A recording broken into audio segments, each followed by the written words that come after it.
Ito yung every year ay ginagawa ng amo ko na yung pamahiin. Mamaya lulod-load sila dito. Yan, merong tatlong klaseng prutas yung nilalagay nila dito. Tapos may ulo ng baboy. Merong isda na tuyo. At merong tuk, sinasabi.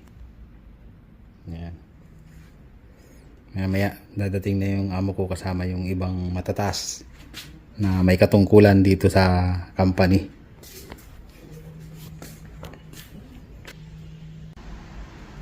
Ito ang loob ng company namin.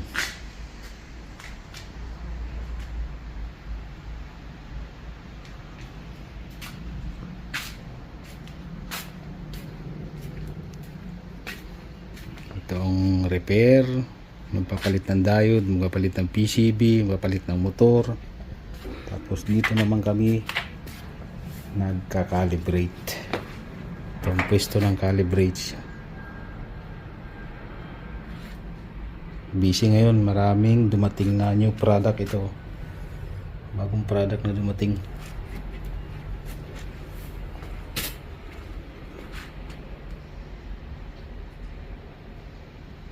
Yan ang pwesto ko. Tapos may rep pa sa gilid.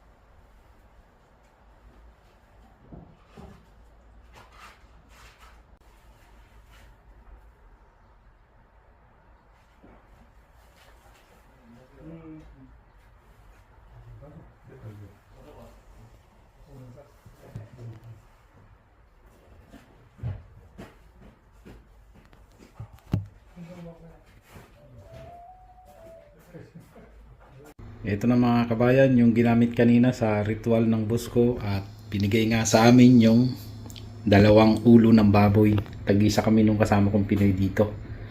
At ang tawag dun sa ritual kanina ay kosa. Yun ang tawag nila. Every year ay ginagawa yung ganun at may binigay pang pera yung amo ko kanina na 150,000 won. At ikakain nga namin sa labas yun baka sa mga susunod na linggo. Kasama namin yung isang Koreano. At ito, may binigay din na, ang tawag dito ay tok.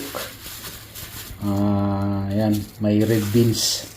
Masarap din yan. Saka binigyan din kami ng prutas. Ayan, dalawa. At umpisahan ko na ang gayatin ang ulo ng baboy niyan. At isang luto lang gagawin ko dito. Palulutungin ko ng konti. Tapos ay sisig na patsamba na lang.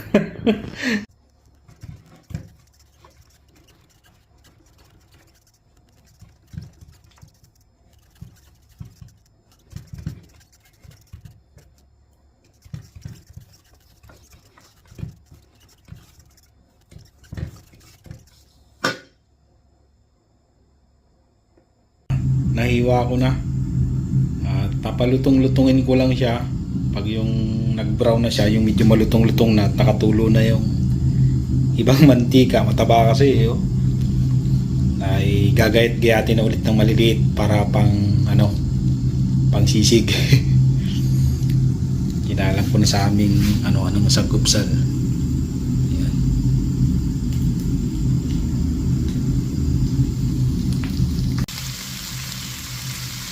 Yun, nagpa-brown na ng konti. Ayan. Sampaliktad lang. Ayan. Tumutulo na ang mantika.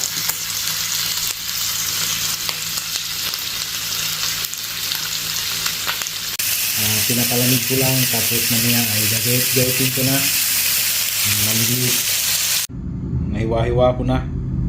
At sibuyas lang, saka toyo, saka nor. Yun lang ang doon ko lang igigisa. Ayos na ang lasa niyan. Ano lang to, pachamba na sisig. Kasi alam niyo naman, nandito tayo sa South Korea, ay kulang ang mga ricado. Ilagay na ang sibuyas.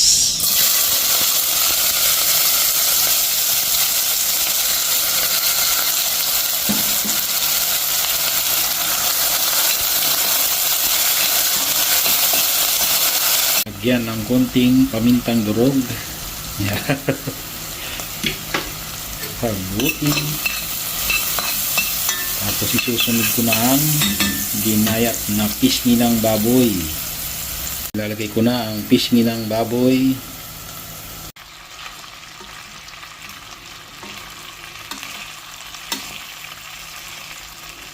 Lagyan ng toyo.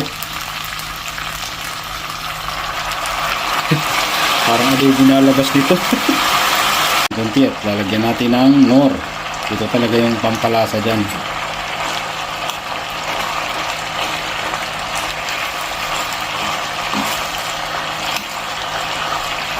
Sisig na parang adobo. Ito naman mga kabayan na ano to. Kumbaga pagkadami nito, inilalagay ko sa freezer yung iba pag hindi kayang ubusin, para pag gustong kumain kahit matagal sa hindi naman masisira pag nasa freezer. Itong pang ultimatum, pagluto na, lagyan ng hilaw na sibuyas. Yan, ayos. Okay na to mga kabayan, luto na to.